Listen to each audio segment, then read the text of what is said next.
Assalamualaikum warahmatullahi wabarakatuh. Perkenalkan, nama saya Faruk Akbar Nur Rahman. Dan saya Fa'aruf Akbar Nur Rahman.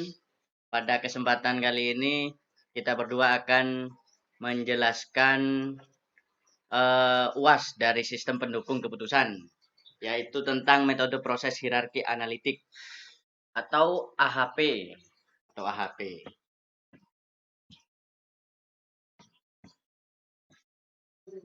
Di sini kita berdua mengangkat tema dari pemilihan lokasi pembangunan perumahan.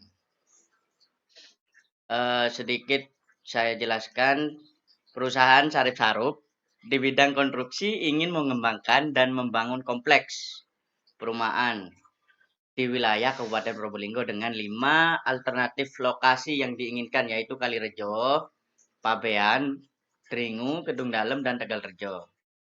Kriteria penilaian yang dijadikan acuan dalam menentukan keputusan ini terdiri atas fisik dasar dan keadaan tanah atau FDT.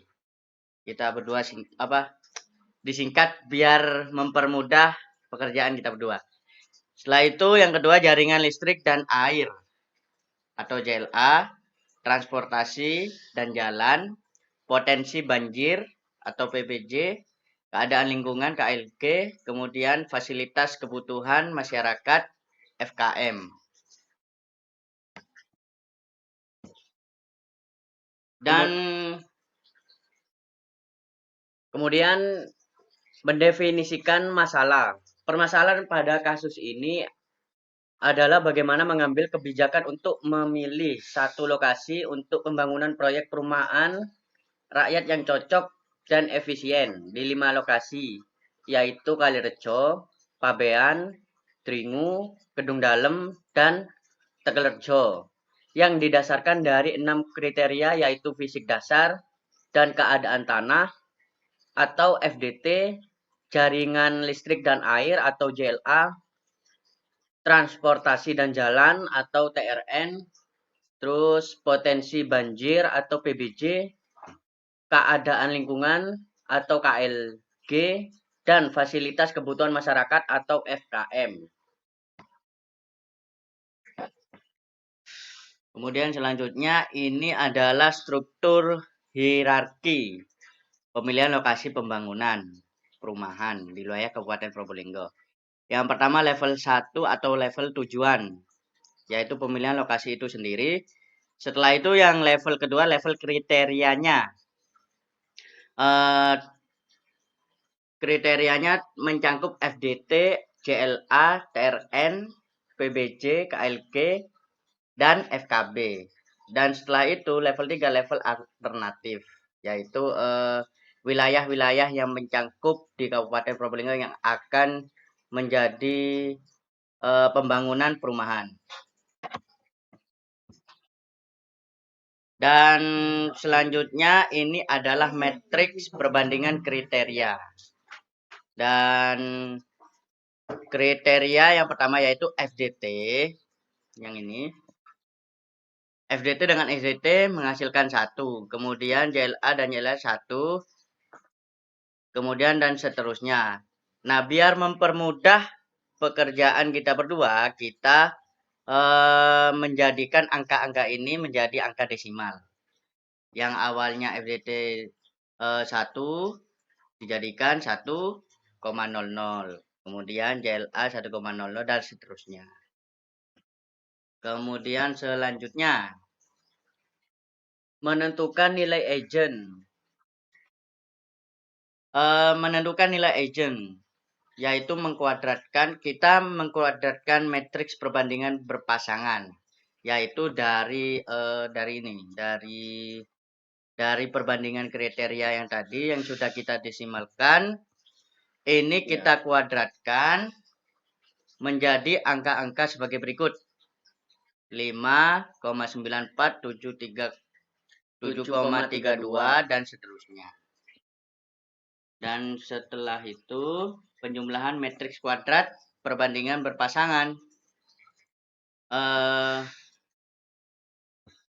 Kita masuk ke Excel-nya terlebih dahulu.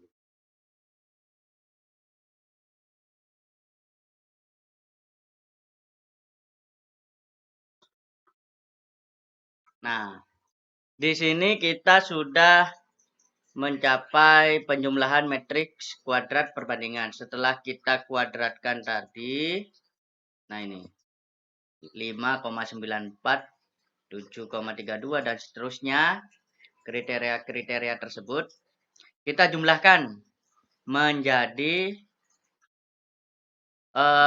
baris pertama 288,91, baris kedua 227,37. Dan setelah itu kita apakan? Dirata-rata. Kita rata-rata.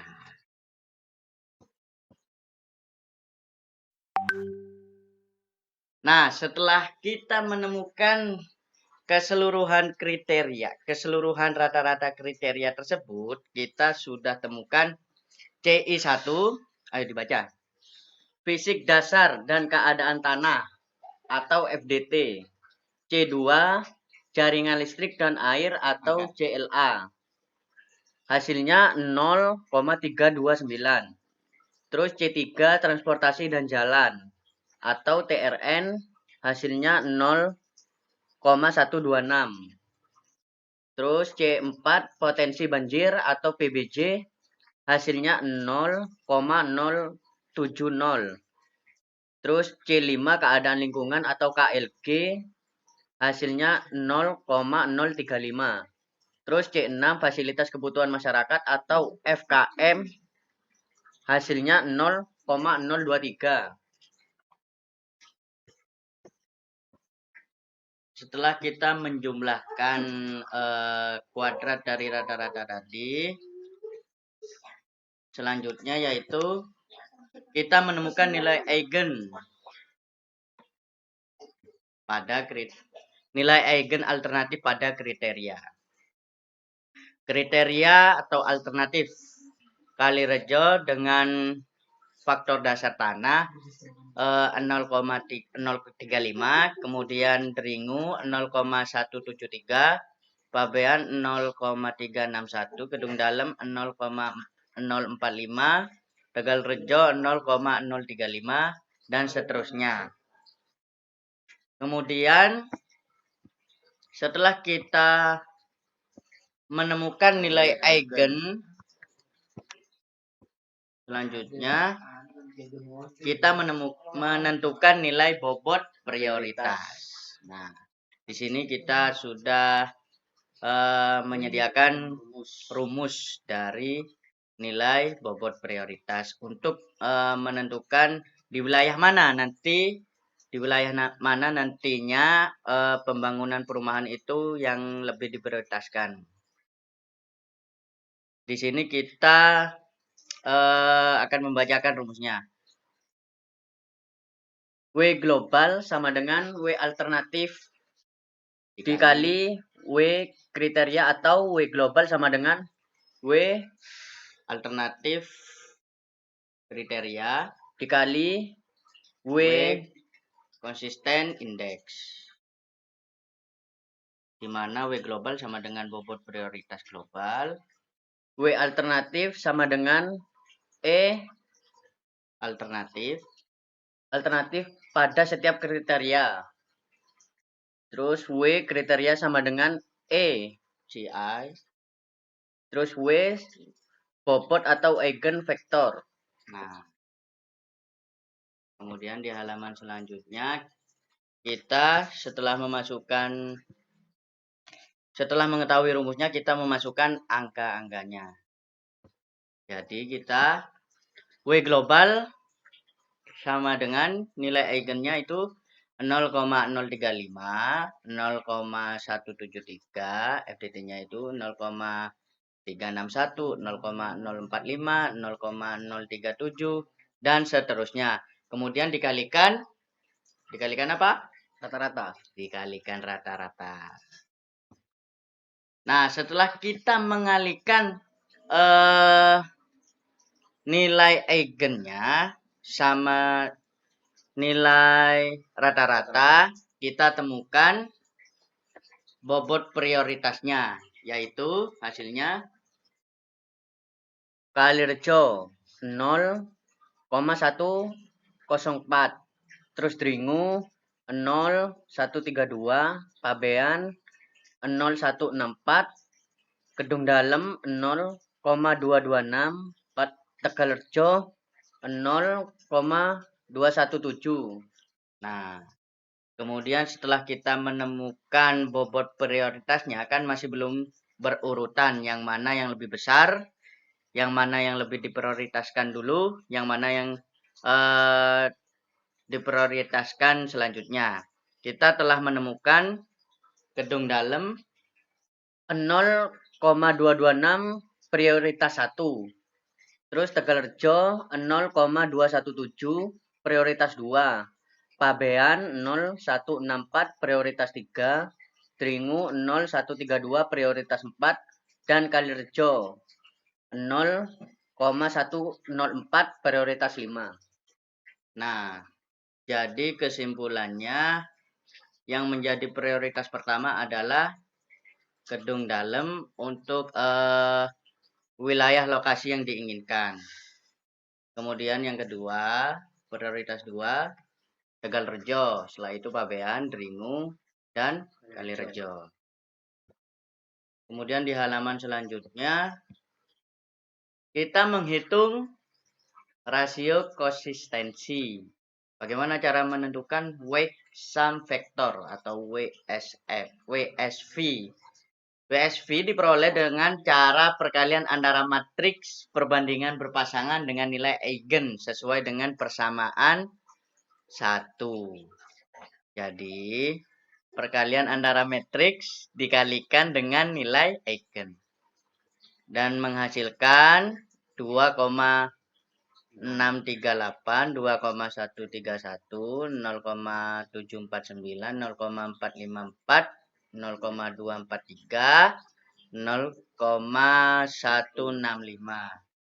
Dan itu hasil dari weight sum vector. Kemudian yang kedua, menghitung konsistensi vektor atau CV. CV merupakan hasil pembagian antara dari WSV dengan nilai eigen sesuai dengan persamaan 2. Yang mana CV 1 sama dengan 2,638 di per 418 sama dengan 6311.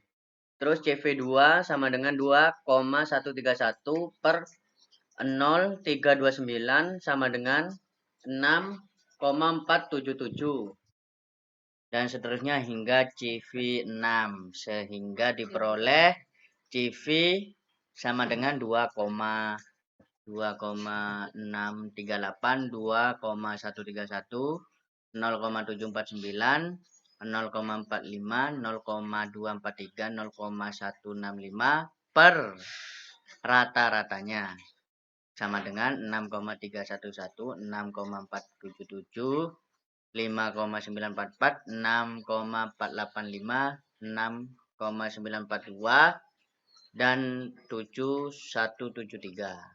Setelah itu selanjutnya menghitung lambda. Sesuai dengan persamaan 3 nilai lambda diperoleh dengan CV dalam kurung 6,311, 6,477 ditambah 5,944 ditambah 6,485 ditambah 6,942 ditambah 7173 per 6 dibagi 6. Jadi hasilnya 39,332 per 6 sama dengan 6,579. Dan selanjutnya menghitung konsistensi indeks atau CI. Konsistensi indeks diperoleh berdasarkan persamaan 4 sebagai berikut. CI sama dengan 6,579 dikurangi kriteria. 6 yang berjumlah kriteria tadi 6 per 6 dikurangi 1 sama dengan 0,115. Nah, yang terakhir menghitung konsistensi rasio. CR bernilai hasil konsistensi jika hasil penilaian bernilai tidak lebih 10%, maka hasil perhitungan dan perbandingan berpasangan dianggap konsisten. Sebaliknya, jika rasio konsistensi CR kurang dari 10%, pertimbangan harus diperbaiki. Konsisten rasio sama dengan 0,115 per 1,24 sama dengan 0,093. Nilai rasio konsistensi yang dihasilkan adalah 0,093 atau 9,3%. Dengan demikian, perbandingan berpasangan yang dilakukan dinyatakan konsisten. Berdasarkan persamaan 5, dinyatakan bahwa konsisten rasio merupakan hasil pembagian antara konsisten indeks dan IR, dengan IR merupakan nilai tabel yang telah ditetapkan sesuai dengan ukuran tabel indeks random pada tabel 2. Dan oke, selanjutnya selesai. Terima kasih. Sekian penjelasan dari kita berdua. Kurang lebihnya mohon maaf. Wassalamualaikum warahmatullahi wabarakatuh.